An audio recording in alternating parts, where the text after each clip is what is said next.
Hey, Shalom, man. Shalom, when the stuff. So, but give no praise to Yahweh. Shem, Al Shah, but Shem, Akak, Dash. The Lord, the apostles of GMS, and honestly, brothers in the work and truth, war, sincerity. So, quick one. This is on China's, potential response, right, to, this escalating trade war, which is a very interesting response, potentially, where basically they can, stop rare earth materials, right, rare earth minerals, right, because these devils, which ultimately they're all following off the ways of Esau, right? They got fighted just like Esau, they dress like Esau, right? They do, they're basically making another Edomite state, right? Which is why ultimately they ain't gonna have the, the net foolish shit. Scripture says, 2 Ezra 6:9, for Jacob is Esau is the end of the world, and Jacob is the beginning of it that followeth, and rightfully so, because all these heathens ain't in no position to be ruling the earth, right? So it says, Beijing has yet another economic weapon to use against Washington, or a possible embargo on vital rare earth metals. Right, now, why are you gonna be dealing with rare earth metals? What happens when they're all done? Right, I mean, it's in the name, rare, right? I know it was a point there. So the minerals are unsurprisingly not included in the list of $200 billion worth of Chinese goods facing higher import tariffs. Right. It basically goes into how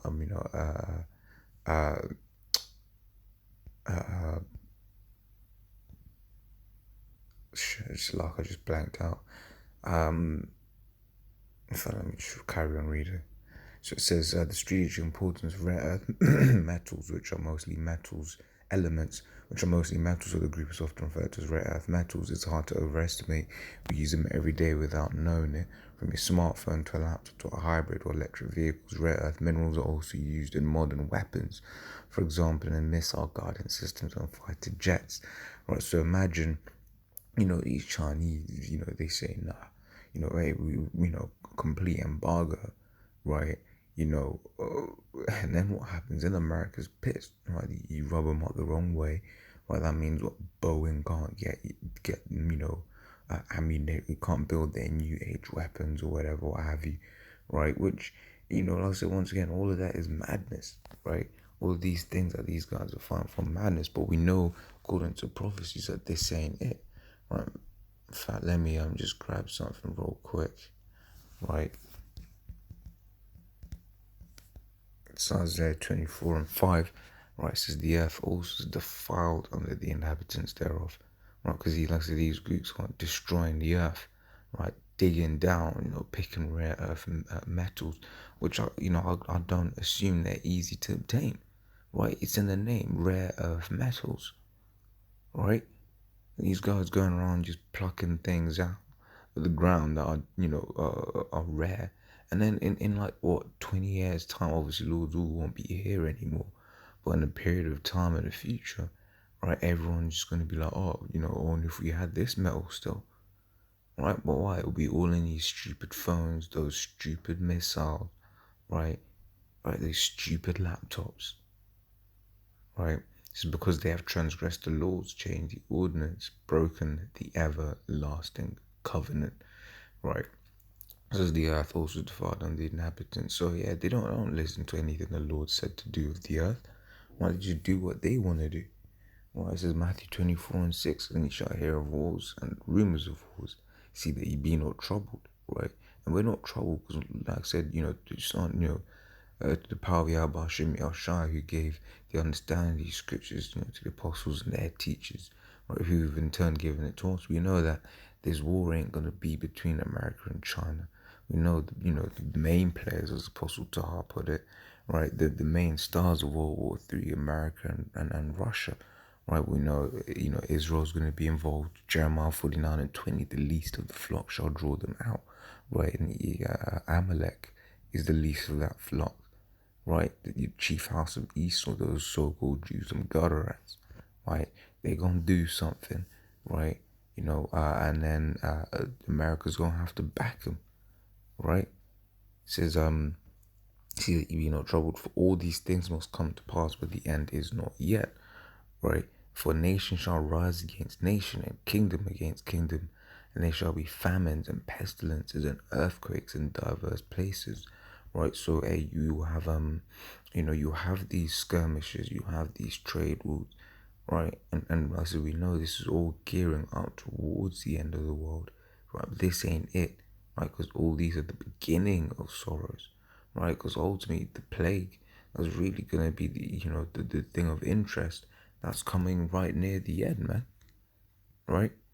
When America gets hit by these nuclear missiles from even her allies, according to the scriptures, right? It says, all these shall hit the whore.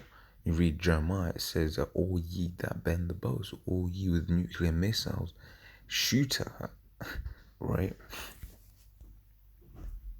This is Ecclesiastes 3:1. It says, to everything there is a season and time to every purpose under heaven, right? So Lord has made it such that there are seasons and times, and right now the time is it's it. Well, we read here verse 8, a time to love and a time to hate, a time of war and a time of peace.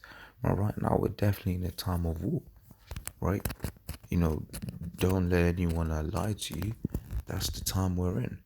We're in a time of war, right? Which is why whenever you open the news, you be seeing, skirmishes and the like, right? This is Romans 13:11. It says, and that now know the time, that now it is high time to awake out of sleep. For now is our salvation nearer than when we believed, right? So it's I'll bring that one out because what people need to observe, right, is for us in this truth we know, right? We're seeing these things, we get excited, but for people on the fence, look, man, you ain't got time to be on the fence, man, because all these things are coming to pass, right? And you're just there, just dilly dallying, right? Scriptures talk about let me look for it.